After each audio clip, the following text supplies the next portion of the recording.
All right, guys and gals, back for another beer review, and today the beer I'll be reviewing was given to me by a fellow beer tuber and a damn good friend of mine, that being Nick Lowe over at Maxwell Starr's Beer Review. So a few weeks ago was the 5th annual Albino Rhino Beer Festival. It was a great time, fantastic fest as usual. But the night before, we all went to a bottle share that was hosted by Chris over on the 10th, and it was a bunch of Canadian beer tubers along with Paul of PA Brew News and myself, of course. And we drank a lot of great beer, some of it not so great, but as goes any bottle share, there were a few beers left over at the end of the night, and one of them was a beer that Nick brought. And he already had the beer before, but he brought it, wanted everyone to try it. We just didn't get to it.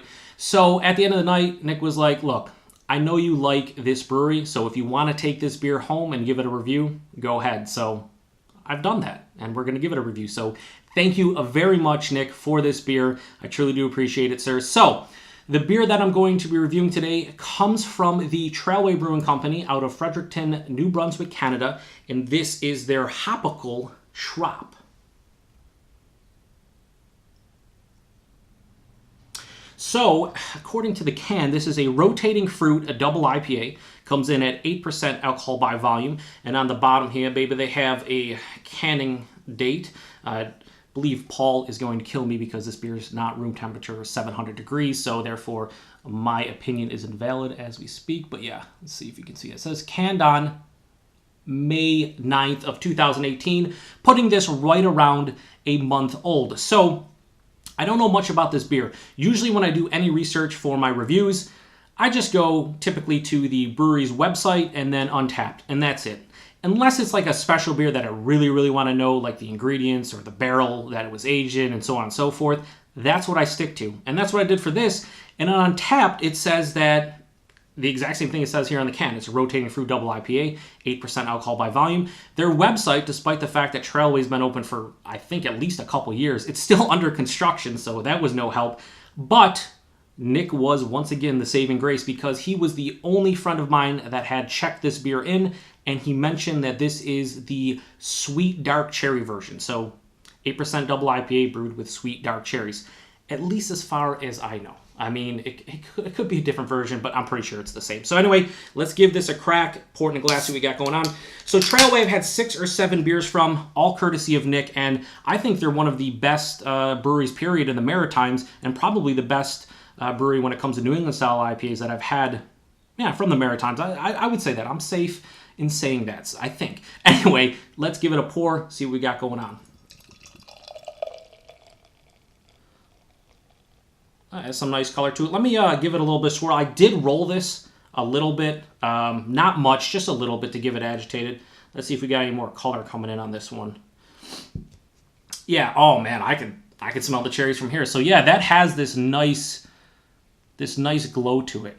Yeah, I would almost say like a light maroon. There are floaties in there. Man, that looks like it has cherry juice in it. I don't know if they're using the puree or juice or what, but yeah, it is very unfiltered, has a shit ton of particulates in that, maybe parts of the cherry, I have no idea. Has about a finger and a half of a bright white head, and yeah, it plays the role. Even if they didn't tell me there was fruit in here, and it was a double IPA, I would tell you there's probably raspberries in here, or I probably wouldn't say cherries, raspberry, strawberry, something, but yeah, there's a lot of floaties in this one. Anyway, when I cracked it open, I could smell it, so let's see what it got. Well, let's see what the nose has going on for it. Yeah, tons of cherries. There is an underlying nice hint of like citrus fruit, like I'd say like more like a bittering white grapefruit. Yeah, some like lemon, like a lemon sorbet character actually, a little bit of a sweeter lemon.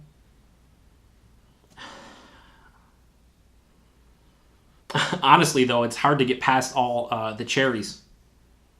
Yeah, big sweet cherries, maybe slightly tangy, tart. It smells way more like a dark cherry, not like a maraschino cherry or like a fresh cherry, like regular cherry. It definitely has a darker, sweeter underlying note to the cherry character. I mean, the cherry character in here is quite complex, believe it or not. But yeah, I mean, try to get it close to it and see if you guys can pick up on their particulates. But there's a lot. Look at all those particulates. Look at him just floating, suspended in animation. I ain't afraid, baby. Let's get into this. So, yeah, I'm ready to see what this beer has to offer. So, thanks again, Nick, and cheers to everyone.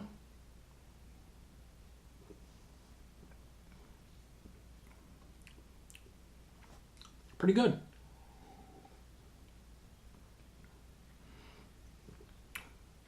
The mouthfeel is nice and soft. It follows suit of like a New England style IPA. Not as creamy, but it has a nice softness to it. The carbonation isn't overbearing.